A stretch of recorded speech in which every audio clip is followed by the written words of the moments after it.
I have a picture of him I'm going to show as soon as Ben can get that up for me. Um, we went to junior high together. We went to high school together. And I'm going to start with this. Duncan is the reason why I went to the coup. He invited me to go with him on a trip, and I did, and I loved it. And I want to say that the coup is where I met my Lord, Jesus Christ, and all of you, of course. The coup is where I met my wife. The coup is where, Duncan gave me everything. And now I have two beautiful baby boys out of the deal. So I owe a lot to Duncan just for my life, and I owe a lot to you guys too. You are the host, Joe. Okay, and we definitely, if you guys can see that, that's the latest picture of Dunk when he was with his kids. He is married, was married to Shelly, us back in college, and he was just a fun-loving guy. And of course, that's me and Dunk on our 21st birthday, on my 21st birthday, where he bought me a 72-ounce steak at the Big Texan in Amarillo. And he was very sad that I couldn't finish it. But that was Dunk in a nutshell. We did life together for 4 years, especially in college with my wife, his wife, and Dunk's.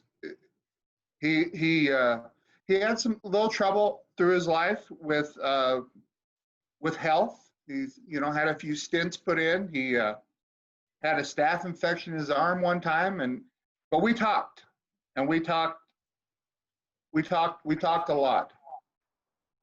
I would call him at least 4 or 5 times a year, especially during football season.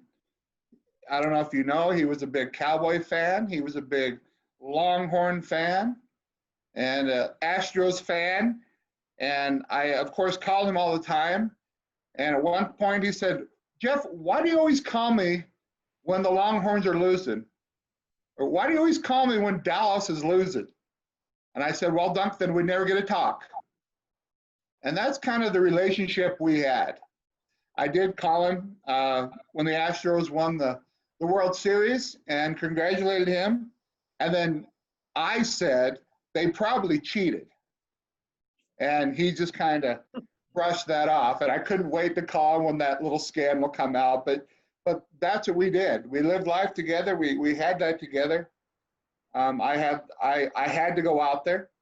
That was the first I found out on Wednesday. The viewing was Thursday, and the funeral was Friday. And my wife and I went to Des Moines and had just some quality time with his wife. He has Drew is his son, who will be a senior in high school. And Riley, his beautiful daughter, of course, is a junior coming up at Iowa State. And boy, we had a connection. They, especially Friday after the funeral, they could not stop holding me. They couldn't stop asking me questions about him. I don't think Dunk shared a lot of his life when he was younger. Of course, Duncan had a father that passed away when he was 10, and his mother passed away while he was in college. I know that Coach Young had called him and talked to him to come back to school. I went to Casper, Wyoming, and waited for him for 2 days, forcing him in the car to come back. And without that, he wouldn't have met his wife or married his wife. So I think we both owe each other a lot. He was a wonderful man. He died peacefully. He went downstairs, was watching TV about 10 o'clock, and then about 11, his son checked on him, and he was gone. And so I think that we all can agree that would probably be the best way to do it. If we're all watching Pittsburgh Steelers playing at the time, wait till after the game, but that would be the best way to end. And so, like I said, I owe Duck a lot. I owe him quite everything for me getting to the coup and being able to play with a lot of you guys. And I just want to say this, first verse that I ever learned was Philippians 3:13 to press on toward the goal. And I think Duncan and I both just looked at that and thought, that's what we need to do and follow Jesus Christ. And the second thing I want to talk about real quick is I've been studying, and it was just, I don't know if it's a God thing, I guess, the book of Acts. And just a week before, my fellowship group, I have a men's group at church, we're talking about the fellowship of believers in Acts 2:47. And they've devoted themselves to the apostles, teaching, to fellowship, and to the breaking of bread and to prayer. Everyone was filled with awe at the many wonders and signs performed by the apostles. All the believers were together and had everything in common. They sold their property possessions to give to everyone in need. Every day they continued to meet together in the temple of the courts. They broke bread in their homes, ate together with glad and sincere hearts, praising God and enjoying the favor of all the people. And the Lord added to their numbers. I truly believe that's what we're doing right now. We are meeting together. We're breaking bread. We are in a fellowship that not only did I need, but I would imagine some of you guys would need too. And so I just want to end with this in Duncan's memory. If you guys are ever in Reno and you need a place to lay your head, walk into my fridge, eat anything, to spend the night, whatever you need, if you're ever in Reno, I expect you to call so we can have more fellowship together. Anybody that's on this page, and I just really appreciate everything. It hit me hard. It's still hitting me. But he's loved, and I'm continue to be part of his family. Thank you.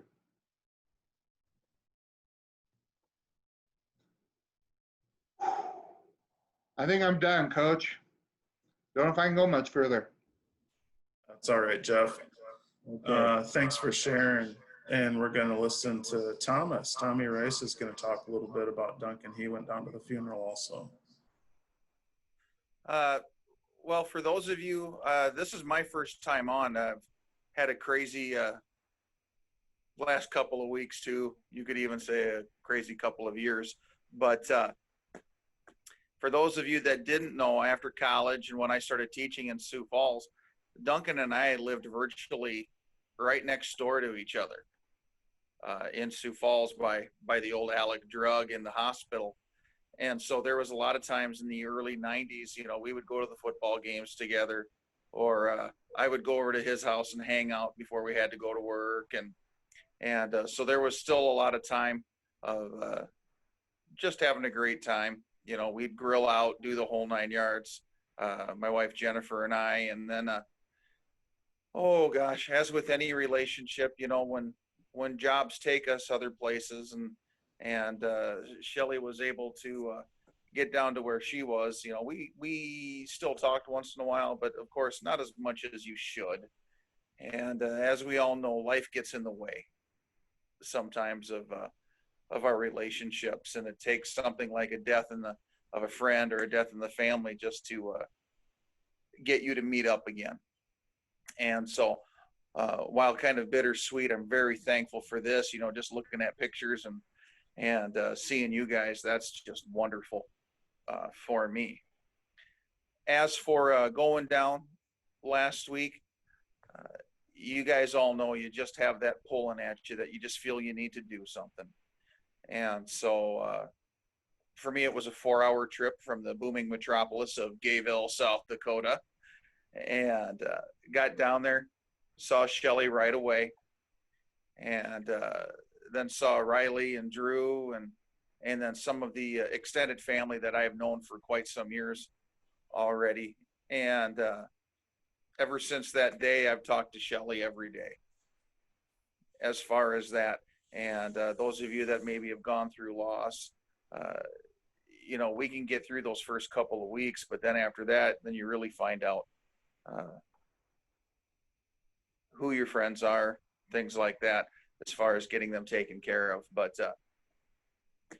seeing them was great. The kids are strong. The first thing I asked Shelly was he in a good place spiritually? And she said he was in a great place. And that made me feel pretty good. And then in talking with Remy a little bit, like we said, life gets in the way. My standard comment was to some of the people, hey, Duncan knows he loves you. You love him. I'm going to say, don't sweat it. It's that bond that you guys have been talking about. The years may pass, but that bond will always be there, whether it's your strong Christian bonds or your football bonds or anything like that. And Shelly and her kids got to see that too. I will add just one more thing that was kind of funny. When I had gone through the line already with another friend, I was looking in the line and I saw these monstrous calf muscles, and I yelled out in the funeral home, I know those calves anywhere, and it was Jeff. So it was pretty good. Unfortunate situation, but it was great to see Jeff and go through some of those things as well. So as far as from a spiritual place, I was very happy to hear that Duncan was in a good place. That's going to be my story, and I'll stick to it.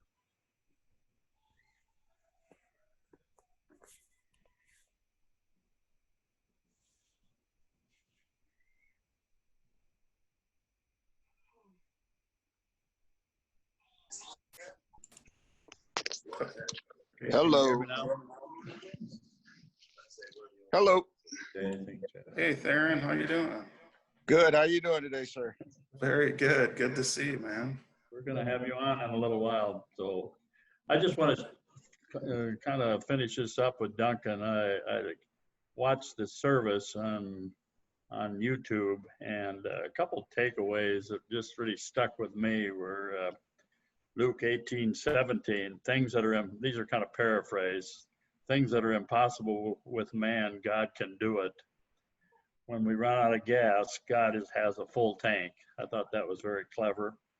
Jesus took care of others, therefore Duncan felt he should take care of others because he wanted to be like Jesus. Another key verse from Isaiah 44:10, and this is paraphrased, I will strengthen you and help you. That was kind of a couple or several things that were said during the service, and I was really impressed by that. So anyway, thanks a lot, Jeff and Duncan. Did you have anything more to say? Yeah, Coach. I got to live down the hall from Duncan, and I let Tommy and Duncan and Folkers take me for some money at Spades about every Friday night down in Burgess Hall. But Duncan bought a Sega. He was the only one in the dorms with a video game, and we all just beat his door down to play Sega. It was just nonstop. He finally had to lock his door so he could go to sleep at night. I know me, Tommy, Jeff, Hinkle, man, we were in his dorm room constantly. The guy just had to just be tired of us, but he was just such a gentle soul. He just laugh about it and carry on, I mean, I never met, if you ever visualize gentle giant, that was Duncan. Just the nicest guy, give his shirt off his back. And I'm so glad, Jeff, you went back and brought him back after his mom. Man, we needed him there. We needed him as a brother. And just so thankful that I got to know Duncan. Zig too. Zig was always in there playing video games.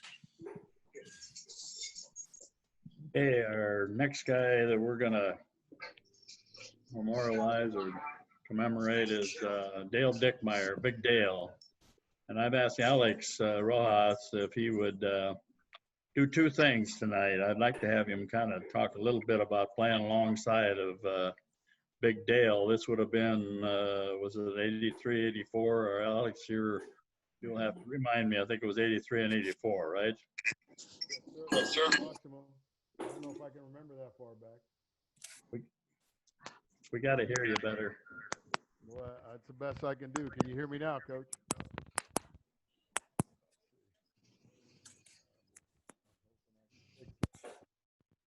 Go ahead, Alex. Yep, I can hear you, There Alex. you go. Okay.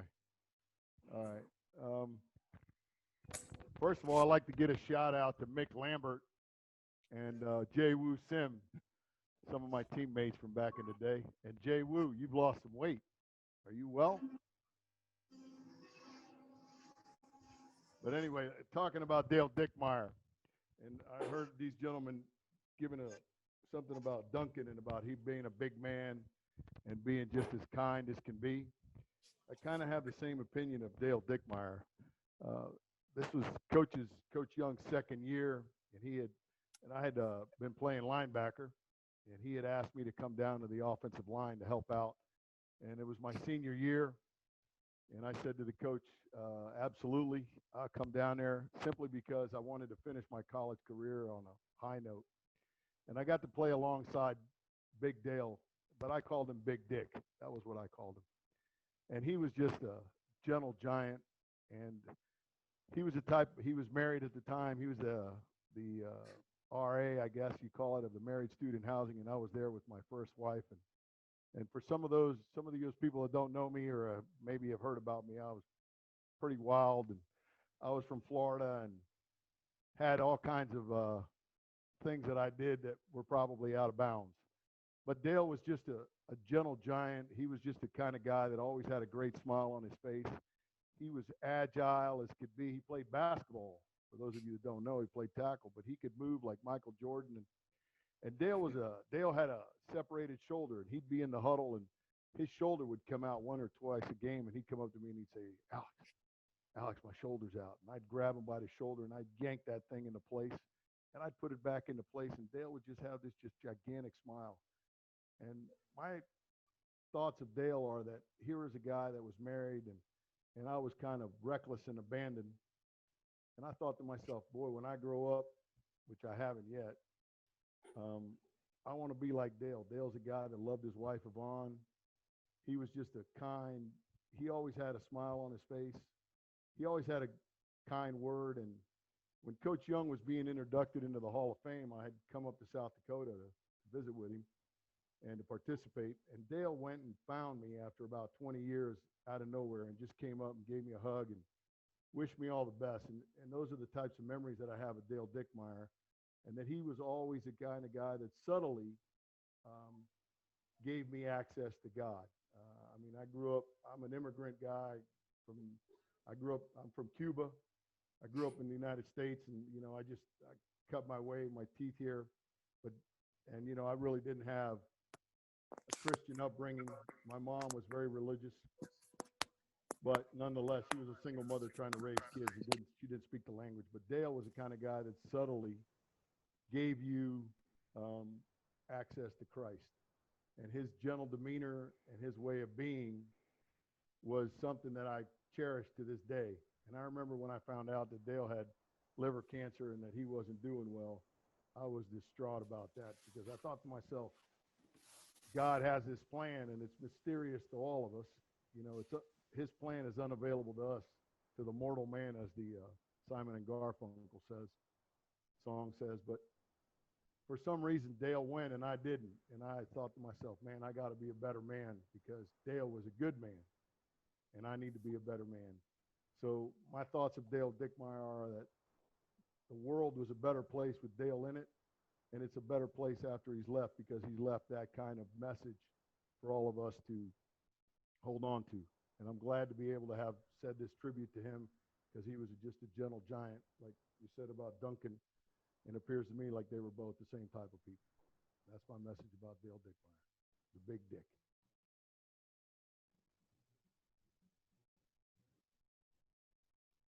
Thanks, Alex. Appreciate that a lot. Thanks for all the good times we shared with you down there in Florida with Diana and myself. So really appreciated those precious moments that you came over from Miami to Fort Myers and really appreciated that. So Ed Kester, are you on? You played basketball with Dale Dickmeyer. Can you share a little bit? Yeah, I wrote down a few things here. The first time I heard about Dale Dickmeyer was I played a high school basketball game in Ronan, Montana, and Brad Pohl came to the game. He coached my high school football coach and was in Ronan going up to go skiing. And so he talked to me about coming out to Sioux Falls College. And I said I really wanted to play basketball and football. He told me about this big guy that played both for Sioux Falls College. He said, "You wouldn't believe this guy. He's huge and he's just real agile." And it was Dale. And when I got to school, I got to know him. The guys on the basketball team loved him. They called him the human house and told stories about how he could defend anybody. The Dakota Wesleyan had a Morgan at the time who scored 60, I think, on him once. But Dale was assigned to him, and he's guarding this swing man, and he could play D on him. And he held him in check. I don't know that he shut him up, but he held him in check. But I played a lot of amateur basketball with Dale. And really the things I remember about Dale is the first time down court, we throw it into the post, and Dale would do a up and under fake on the big guy that he was guarding, and they fell for it every single time. And it was like a move from the 1950s, but it always worked. And they'd often say, "Hey, look who's guarding me. I got the big guy on me. He can't move." So they'd want the ball to be fed to the post. And by the time they got the ball, Dale had walked him out to the top of the key. So I remember very vividly his smile. He was the offensive line coach for us my freshman year, and the guys loved him. But his smile was something else. And I know Rojas brought that up, but I went to his funeral, and when I met his son, his oldest son looked at me and smiled, and it just blew me away because it was Dale. So he was a great guy. Thanks, Coach. Thank you, Ed. Appreciate that. Has anybody else, Mick or any of you guys have played with him? Any comments about Big Dale? And we'll move. You're muted, Mick. I muted you, sorry.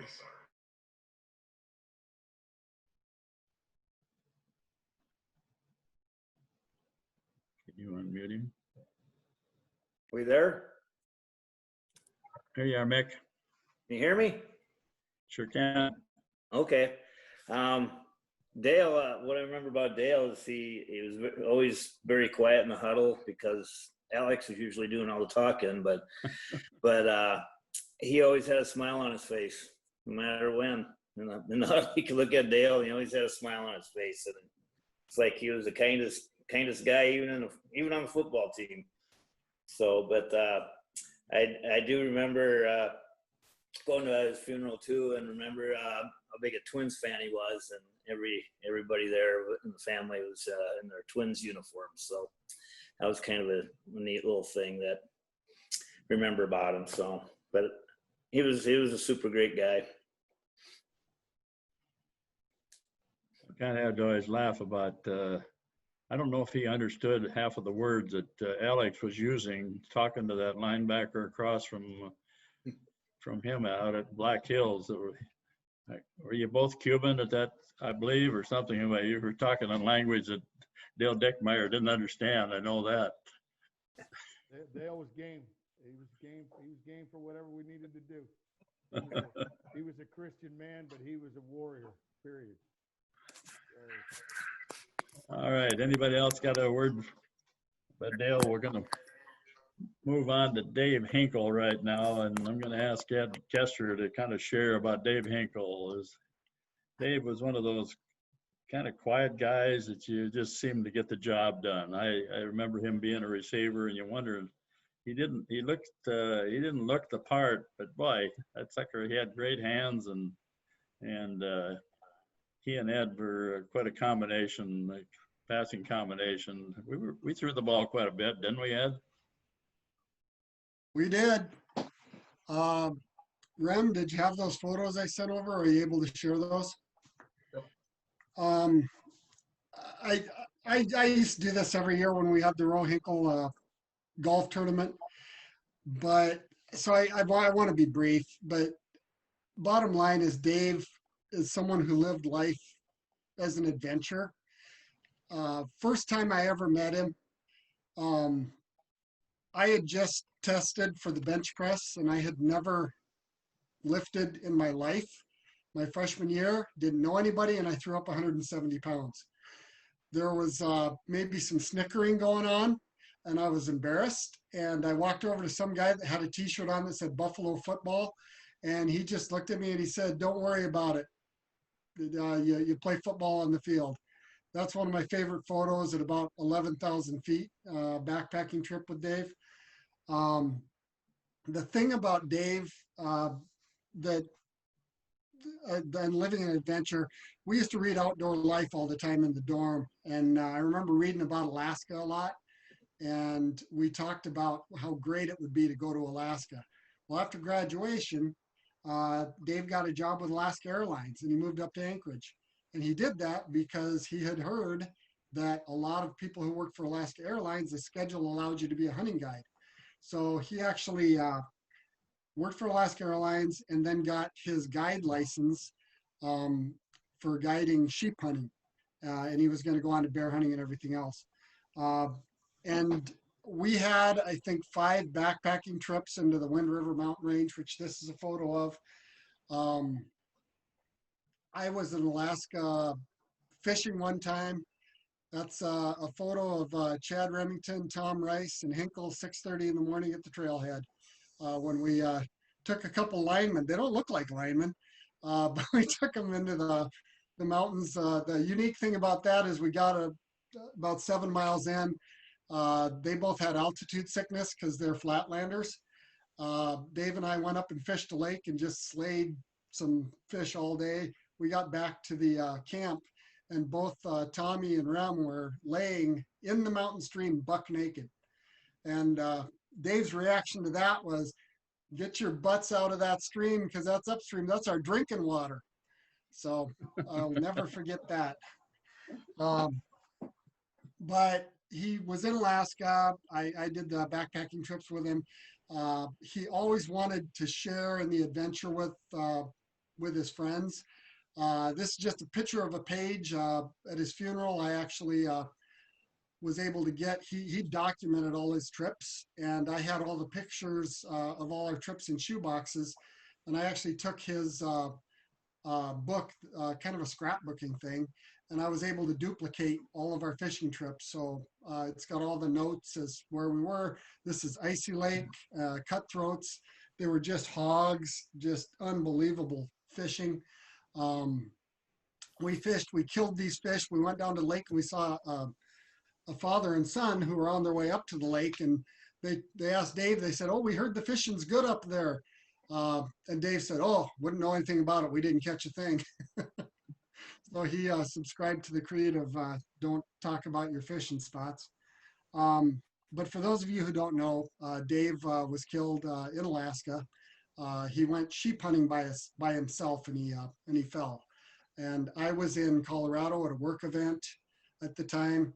The work event actually had a outdoor, outward bound event where it was a compass reading and a race, and my team won by about an hour.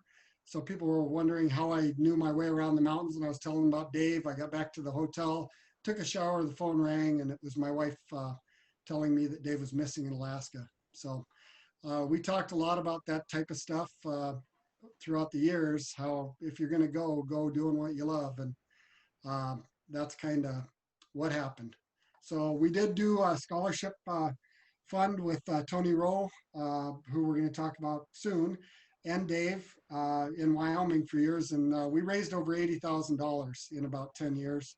with a little golf tournament in Wyoming in the memory of Dave Hinkle and Tony Rowe. They were kind of kindred spirits, so I think Theron's probably going to talk a little bit about Tony. But some commonalities between the two of them, as they were both more mature than any of us other knuckleheads. They knew what they were doing in life. A lot of us were trying to kind of figure that out. And neither of them really cared about what other people thought of them. Dave didn't have a lot of money. He cut his own hair during college. So Tony did not cut his own hair, I don't believe. But they just had a real self-confidence, both of them. And I guess that's what I wanted to say. And Remy, I'm surprised you didn't show the photo that I wanted you to show. So you better show that photo when you say something. You want to speak to that, Remy? Apparently the theme of this trip was me taking my pants off. We had bought these Panther Martins. Hang on a second. Sorry about that. We bought Panther Martins and they were like $6 a piece. And we each had just a couple, maybe 4 or 5 of them. And this was the second stream we'd stopped in.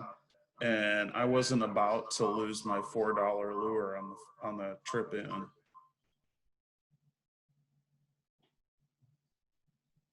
Sorry, I had to mute Coach down a little bit. So I wasn't about to lose my lure. So yeah, I shed my pants off and went after it. And the stream was just running hard. In this spot, Tom Rice caught a golden trout, the only golden we saw. And I, to this day, and what is this? This has got to be 34 years. I've never heard the end of it from Ed that Tommy caught the only golden on this trip.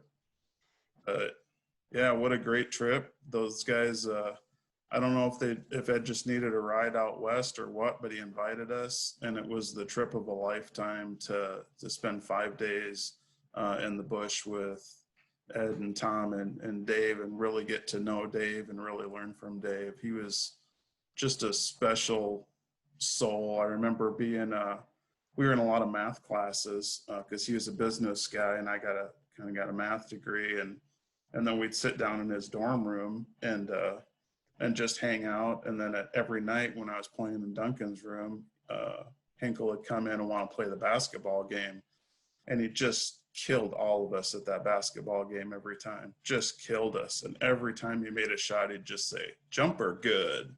And it was so irritating. You just wanted to throw him out in the hall, but man, it was Dave. And he's just a special person. So anyway, you probably all didn't need to see me in my skivvies. Anybody else got any? I'd like to say something, Coach. Anybody else got any comments about Dave Hinkle? I'd like to say something if I could. Am I on? All right. Yep, all you, Bruce. Okay. Dave and I were bunkmates, believe my junior and senior year on road trips. What a special guy. We've all met people through life that really touch you. And as Ed said earlier, that he didn't care what anyone else thought. He was true to himself all the time.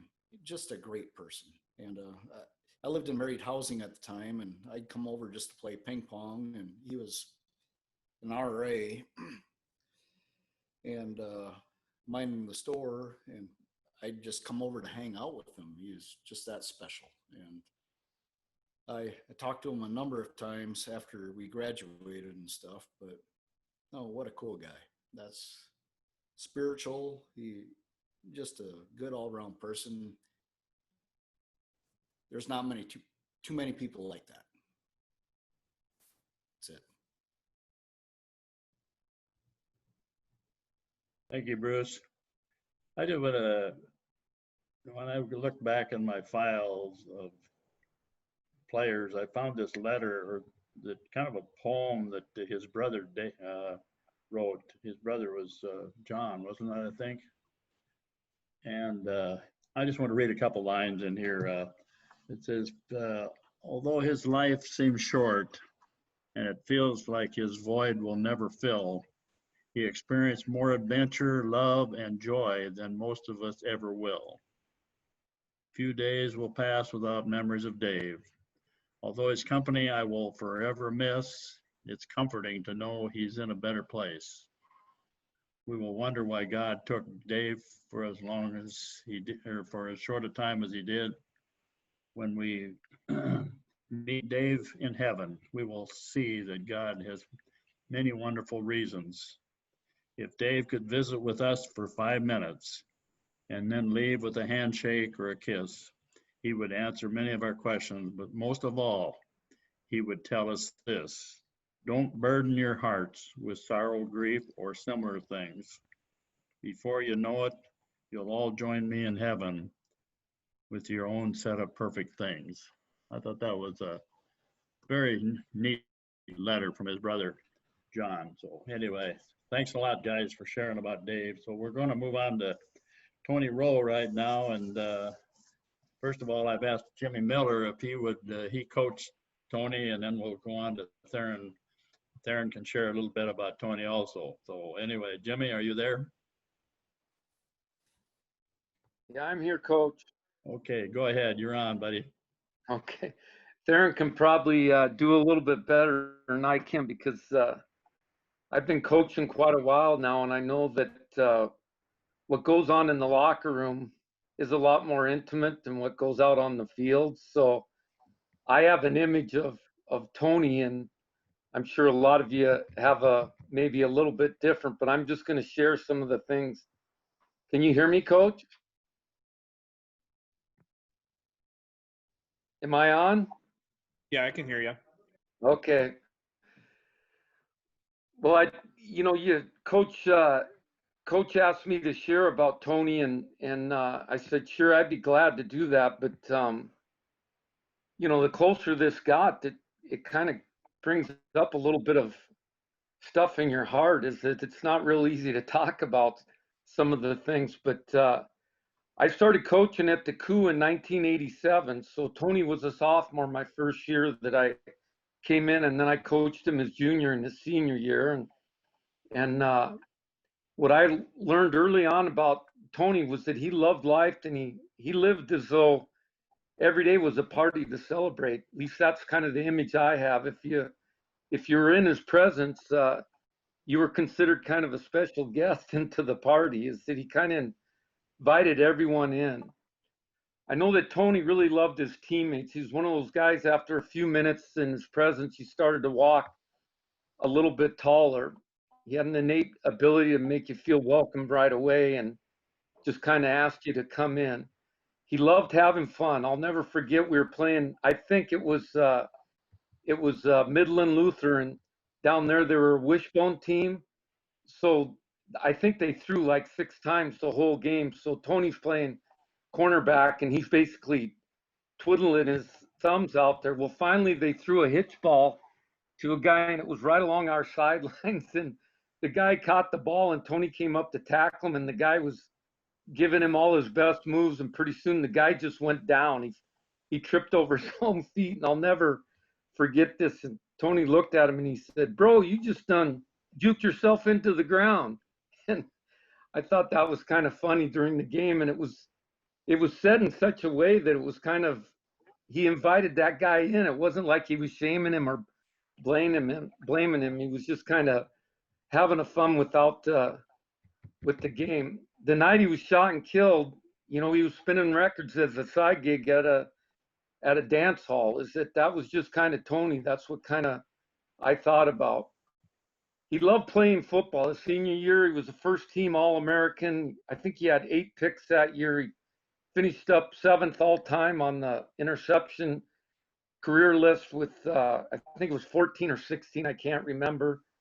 And he was inducted into the Sioux Falls Hall of Fame in 1996. So he was a very good player. I said he loved playing football, but practice was a little bit different for Tony. His idea of a good practice would be about 10 minutes of stretching, which basically was bending over at the waist and talking to your buddy to the side. That's kind of what I saw him at, and then the rest of the practice would be Skelly, and I know Ed would probably have preferred that as well. He loved to kind of smack talk a little bit with his teammates, especially the wide receivers. And I think of Ed, he liked to roast you a little bit, and Eric Eisness. Tony helped me as a young coach and an inexperienced coach to believe in the process, and was a selfless guy. That's how I kind of think of Tony, as being a selfless guy. He put others in front of himself and got smaller, so it made us bigger. Is that the night he was shot and killed, he was trying to do the right thing for the better of another person. So he kind of stepped into a situation that ended up turning out to be pretty lethal. Tony was an example of a certain servant leadership to all he encountered.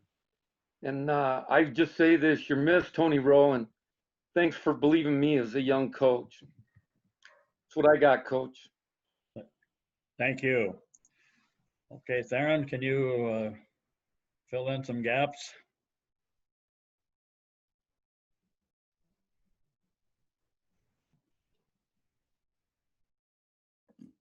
Be on somewhere.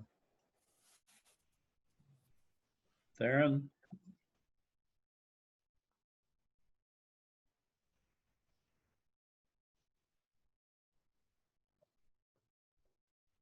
Did we lose Theron? Yeah, I don't see him on. We need to teach him how to use the phone or something. Where is he? He's not on. Okay, I know, Ed, you got a couple more remarks to say about Tony too, so go ahead, Ed. Yeah, I think I covered the commonality. I just doing the Roe Hinkle Scholarship.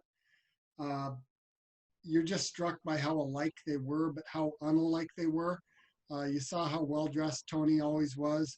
I mean, he was always showered and well dressed. And I remember Troy Baker, he used to call him Front Row Tony, or front row. That's what he called him, because he took academics very seriously. He had a very clear idea as to what he was doing in college. The rest of us really didn't. I was in Pascal computer programming with him, and he absolutely got me through that class. He just took me under his wing, and he liked computers. Of course, he went to work for IBM after college, so he knew what he was doing. I can still close my eyes and visualize him returning kicks and punts. He had a very distinctive run, kind of a long gait, and it was a pleasure meeting his son, who played at USF, and he was out at one of the USF or one of the golf tournaments, which was kind of special to see. So just a neat guy. Thanks, Coach. Thank you, Ed. Did we get Theron, did you come back yet? I just want to say a couple things that I took away from Tony Rowe's funeral and so on. And Tony's big thing in life was find something to do in life and focus on it. That's the way he was. He focused on something and got it done in his education and working for IBM afterward. Whenever he came back to talk to the team, that was his main thing, was have fun, but stay focused. I can remember him saying that. I don't know how many times we had him come back and talk, but he was a classy guy, and really, I loved to have him come back and share with the team because he was such a great role model for what we wanted our athletes to become. So anyway, if Theron comes back on, we'll let him talk a little bit later. But anyway, we're going to move on to Barry Davidson, a young man that very unfortunate was only there at USF for one semester. And Bruce Moeller knew him the best because he grew up with him. So Bruce, you want to share? Yes, sir. Him too. As freshman in 1984. He was a running back, fullback type person. He lettered his freshman year.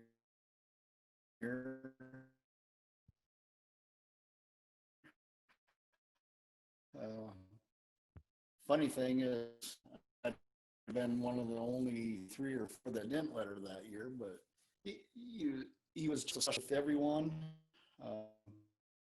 His personality was incredible. He was a spiritual person. He joined, I know, some Bible study groups, and I think he ended up having a freshman's first semester year outside of the football circle than inside. And it was just a sad thing that over the years. One of the things is I knew him a lot earlier than that. We were in the same kindergarten class. We went through summer baseball, played football, basketball, ran track together. A lot of great memories through high school. He actually kind of pushed me that way. He had some family that were, anyway, it was pretty neat. I just feel bad. Not that many people got to really know Barry Davison. He was a special guy with an incredible personality. And, you know, he,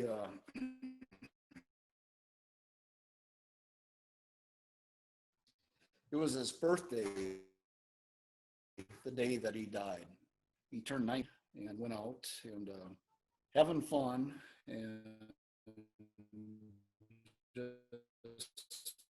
just kind of a tragic. I wish more people could have gotten to know him the way that I grew up with him. And I don't have much more to say than that, Coach. He was a special guy.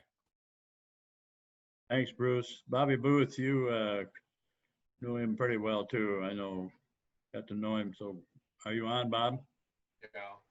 So, you know, Bruce, thank you. I think that you shed a lot of light on a lot of things that most of us at Newberry didn't know. I mean, I knew Barry, unfortunately, for a very short period of time, maybe 4 months. Unfortunately, I was with Barry the night he died. And being 18, 19 years old, nothing can prepare you for what went on that night. You know, I think if it happened now at 54 years old, I would probably handle it better. You know, but looking back, you know, all these guys we're talking about, you know, I think I was teammates with every single person we're talking about tonight, which is kind of heart-wrenching to an extent. But at the same time, I look at you know, some of the things you guys are talking about and the memories that you have and the lives they led and the people they affected. And I look at Barry, and he never had that opportunity.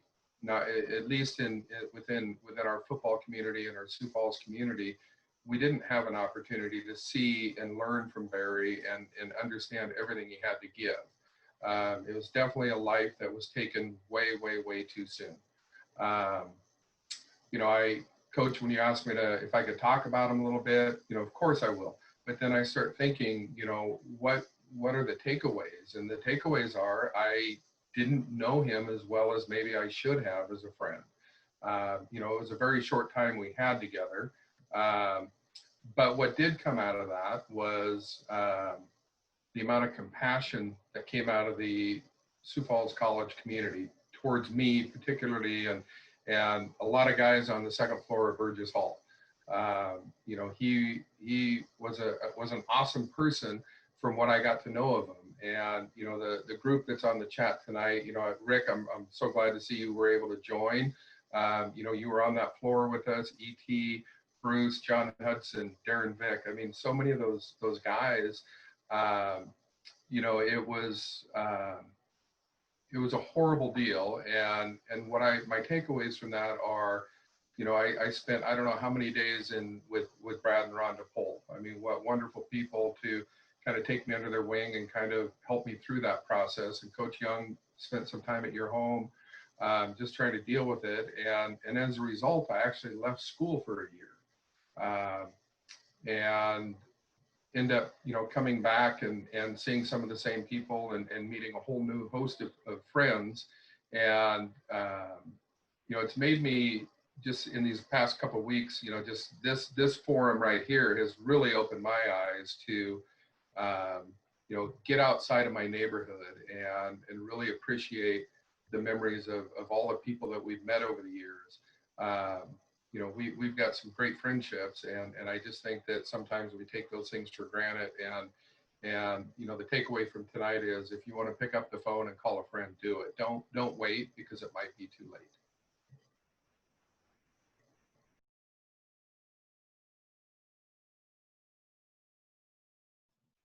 Thanks, Bob. Appreciate that. The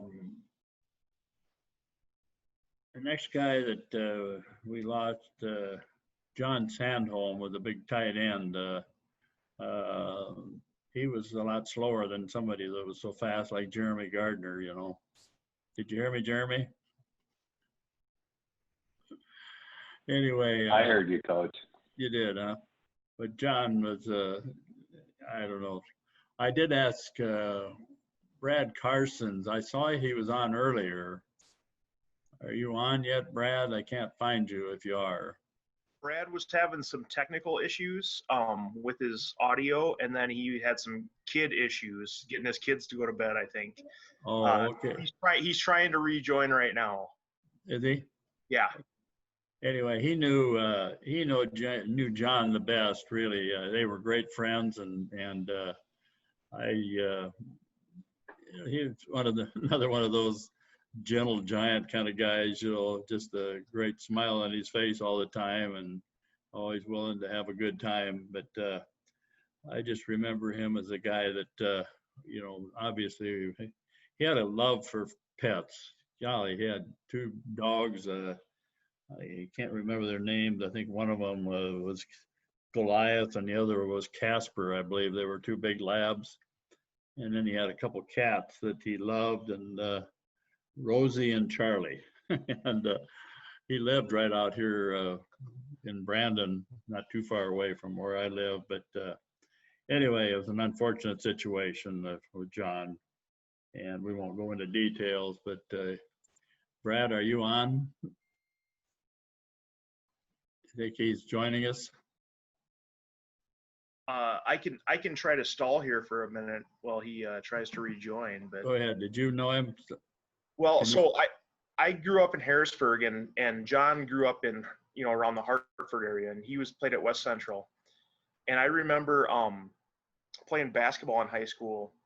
I was a sophomore and John was a senior, and we played against him. And John had his head was shaved all the way around, except for right on top. He had really long hair, and he would pull it back into a ponytail.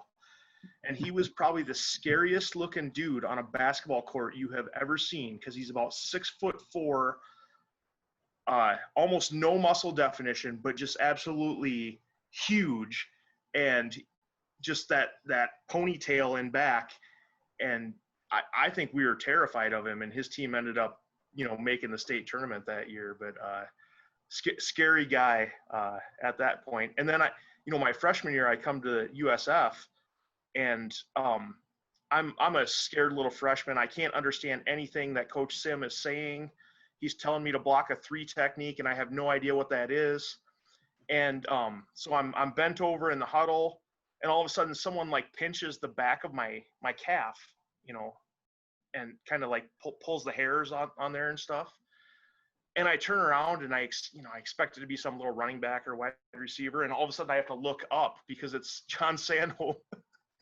And just he just kind of brought a little bit, said, hey, don't be scared, it'll be okay. But yeah, and then John ended up playing with us all the way through to that 2001 season when we got national runner up, and played a huge part in that season for us as well. So you think Brad might have joined us? Okay.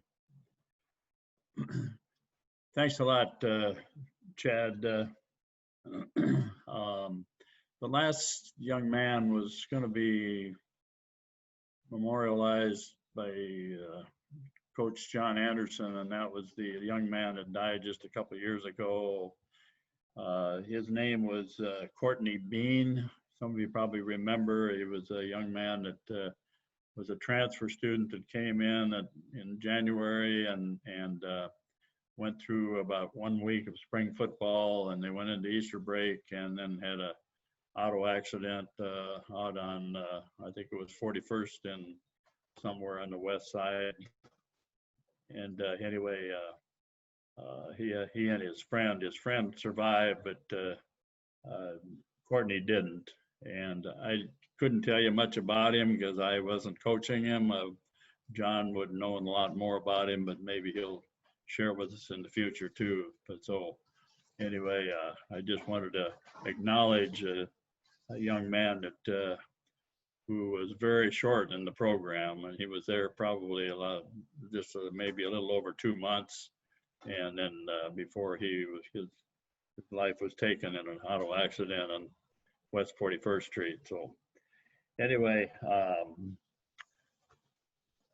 the other young man that was a manager for us that died, and that was Michael Dickmeyer. And Dave Dickmeyer was going to get on. He's playing softball tonight, and so he might get on in the future. He'll maybe talk about Michael, but he was a young man that was one of our managers. And I think we pretty well covered most of them. Have we left anybody out? Did anybody know anybody that we kind of went over and didn't discuss? Or do any of you want to say anything as we remember these people, these guys that meant a lot to us?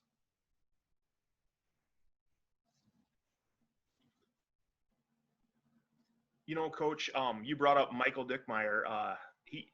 He played with spring ball with us one year, and he wanted nothing more than to be a Cougar football lineman, I think. Because, usually in spring ball back in those days, we probably had about 3 healthy offensive linemen. And, the rest of the guys that would play were guys we were, scrounging up from wherever. We'd pull, a backup long snapper and someone else to get a 5 together so we could play 11 on 11. But Mike Dickmeyer came and played guard, and I remember he really wanted to do it, but he didn't have the build and he didn't have the footwork, but he really tried so hard. And then I think at the end of that experience, he decided that he was gonna go more of the training route. But just super nice guy, never missed a practice, never missed a game. Guy loved USF football, and it was great to be around him during that time. Thanks for sharing that, Chad. Appreciate that. Anybody else got any comments about any of these guys that we've talked about tonight?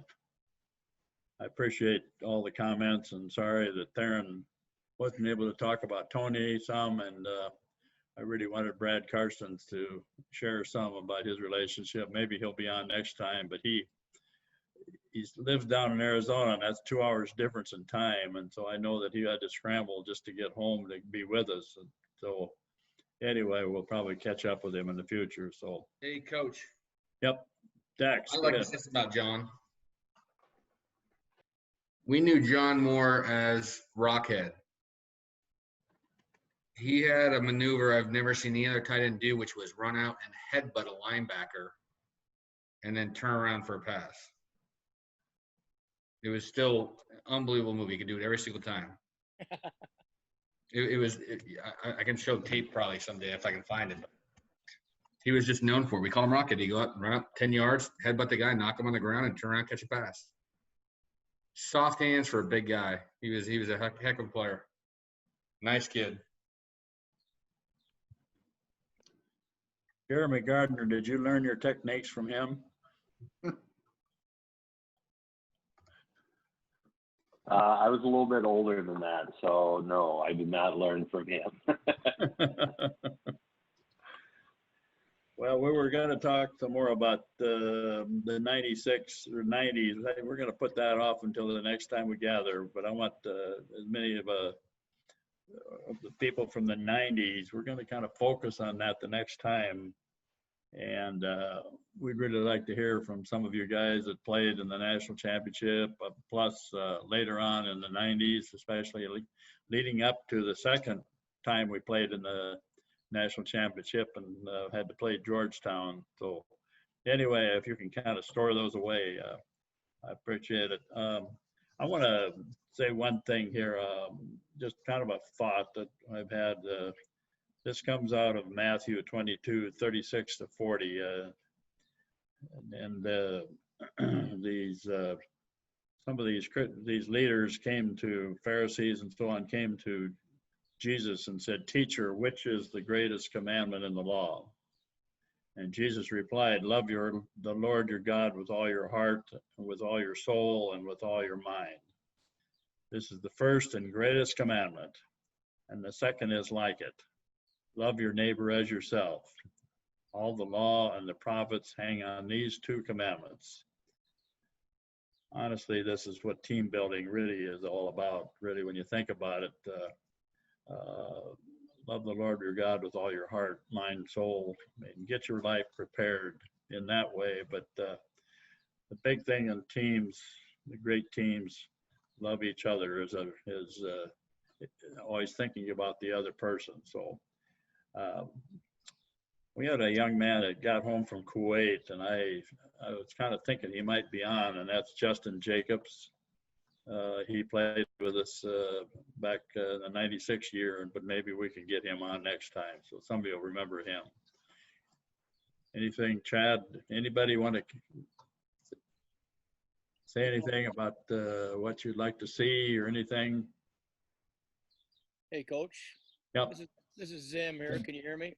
Sure can. Yeah, I'm kind of having some computer glitches too, but I appreciate you reading that last verse because, if I think about what really sums up the 80s, or those early 80s teams, and the word would be love, because I remember what I came to school knowing and thinking, coming to the coup, and just kind of a lost guy wanting to play some football, and within a couple months, I'm rooming right across the hall from Barry and Bruce, E.T. and I are on second floor Burgess, like Boothie had said.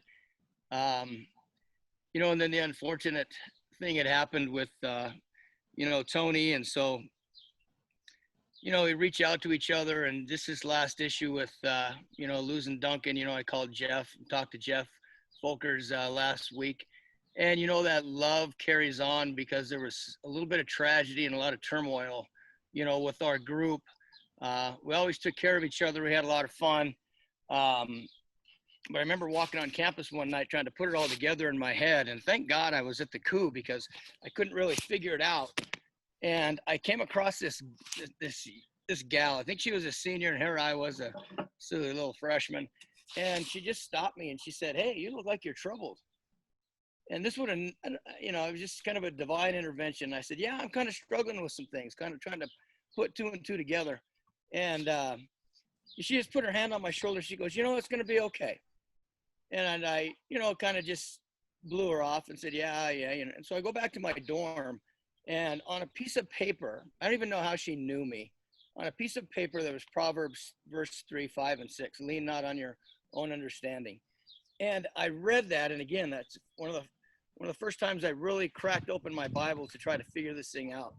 And I think of the guys that I figured it out with, or started that journey figuring it out. And I think of the connections with Bob, and Ed and Ziggy and Greg and all those guys. And I think today there's that bond that after 30 years of not having a lot of contact, just hit and miss, you just feel it. And I think there couldn't have been a better place on earth to go through those tragedies as young men than with each other and with you guys helping lead us through those hard times. So, we get on here, we talk a lot about football, and I'm just telling you, a lot of life lessons happened at the coup, and it's a hell of a great deal. I think about it all the time. The greatest thing we say to all of our football players every year is love, period, plain and simple. So, I just think about those guys all the time. Thank you, Jim. Anybody else got a word for somebody else on the screen here at all?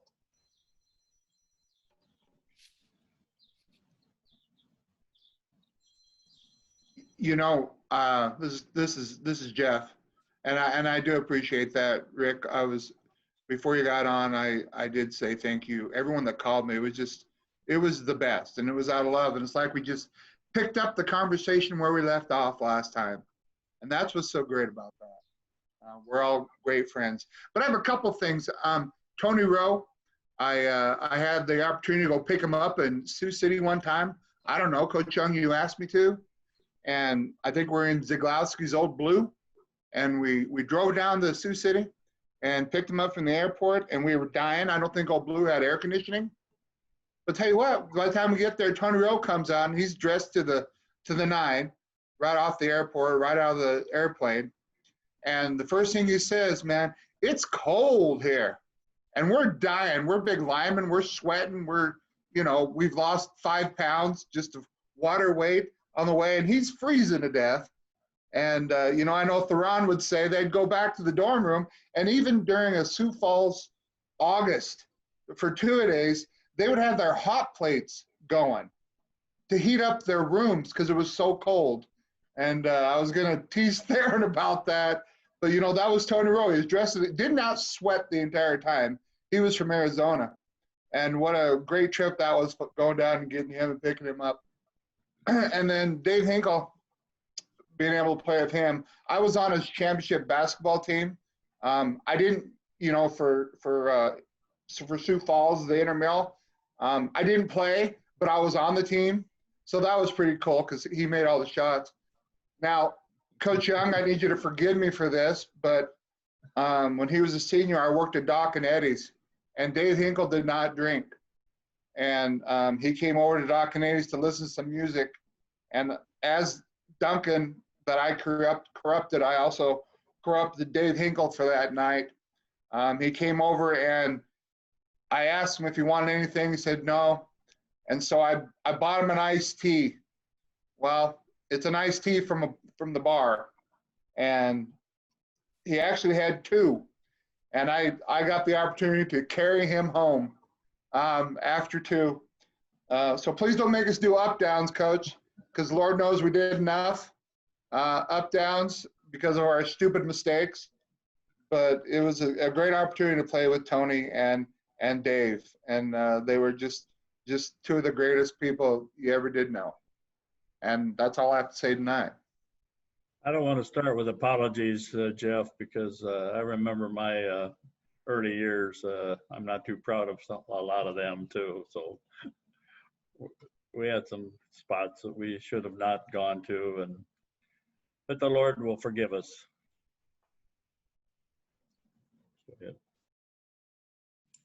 I just kind of wanted to open this up to all you guys sit and listen to all us old guys talk all the time.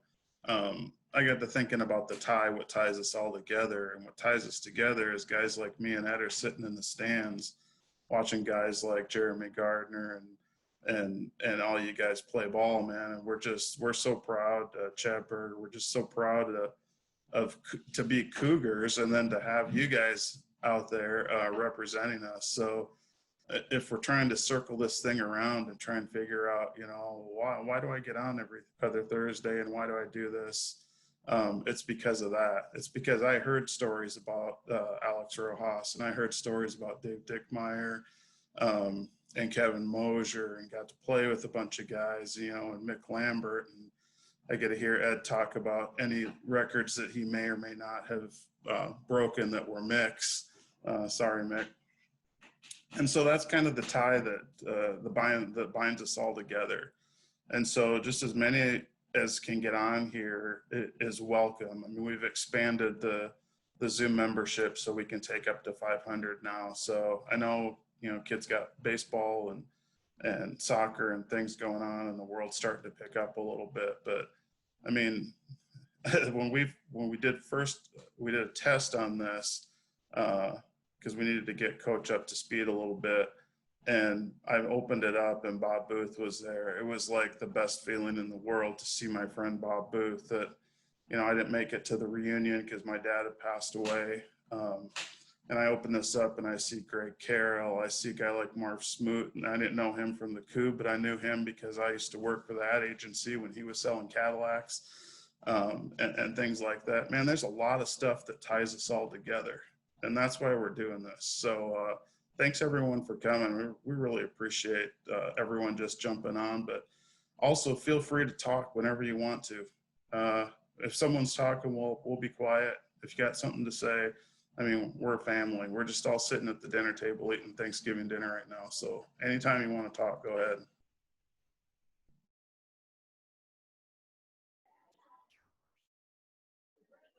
I'm just going to say thank you. And to Chad Berger as well.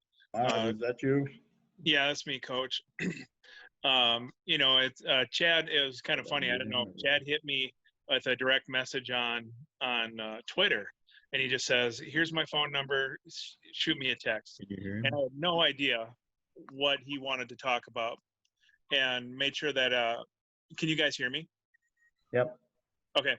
And I had no idea what he wanted to talk about. I had actually, I think the email that I got from USF from you, Coach, didn't come through, but I had missed an opportunity. Like I said, I had surgery.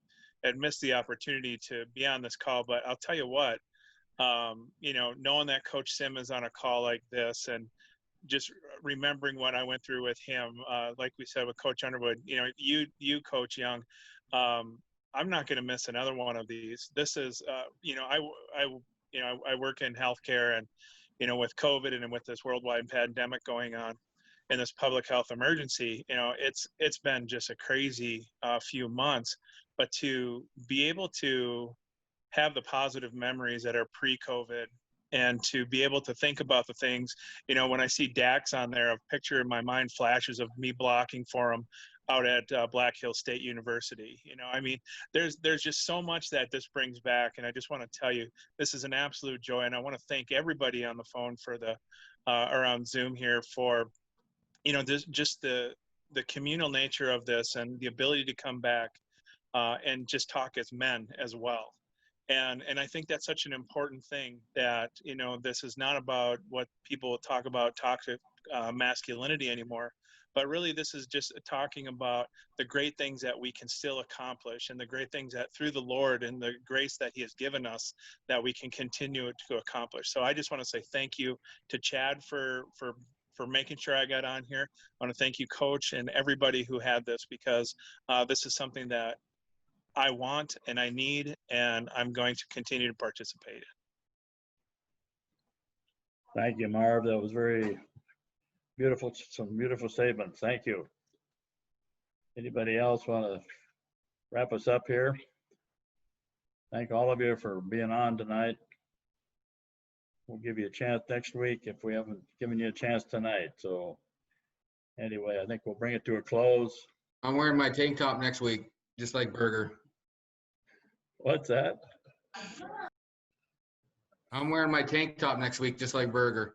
Oh, you don't have enough hair on your chest. Berger's got all that. Let's show Ralph Duke next week. We'll blow up Ralph Duke, and you got all those. You got all those things that everybody talked about last week, right, Ralph? No, not at all. I'm tiny. Just don't bring me up at all. Okay. But I do have the tank top, so. I noticed that. Thank you. All those white critters in the South. It's a little difference between you and Justin Oswald. Where are you at now, Justin? Are you at Mitchell yet? I'm coming up on the Presho exit, so not quite there. Getting a little darker. Getting a little darker, you're right. You're in God's country out there. That's right. That's right. No, Coach, I finally remembered his name. I think we lost another Cougar a few years ago. His name was Cameron Horton. I played with him just for a short bit, maybe just during spring ball. He was kind of in and out, but I think he played probably would have been 2006-07, sometime in that period, shortly after me. And I know he just passed away a couple years ago. I didn't know him real well, but there's probably some other guys that would. I know Rob Tiff knew him really well. Rob's been on this call before, but he could probably talk to that guy about that guy maybe on a future call. Thank you for bringing that up. I remember the name. I didn't. He was there after I retired. I think is that. I'm pretty sure that's the case. Yep, that sounds right. Yeah. Okay. Passed away in 2015. Cameron Horton. Where was he from? Do you remember, Justin? I want to say he was from Florida, but I can't remember exactly for sure. Okay. All right. Well, down the road, buddy. Yes, sir. Anybody else? I guess I would like to say something about Tony and Duncan, because those two I knew when I came in as a little freshman. And Duncan was, I was just really impressed with him. He was huge to me, but super nice guy. And then Tony was, I couldn't even dream about being as slick as that guy was. Everybody said that he was always, well dressed. Yeah, it's always super clean. Super nice guy too. And thanks for bringing up those memories.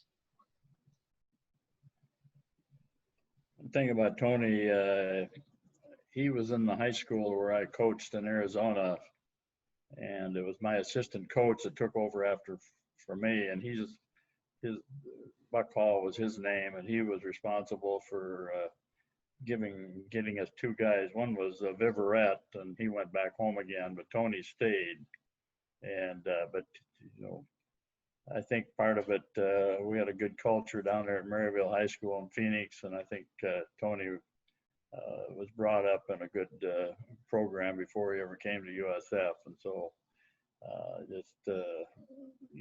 admire the family that he came from. His mother really took his death hard because she was a single mom. Really difficult on her.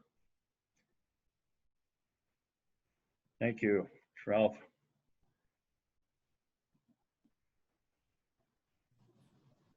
Okay, we're gonna shut her down. Okay, guys, thanks again for being on. Love you all. Thanks, everybody. Good night. Thanks, everybody. Good night, guys. Good night. Yeah. Good night, guys. Love you.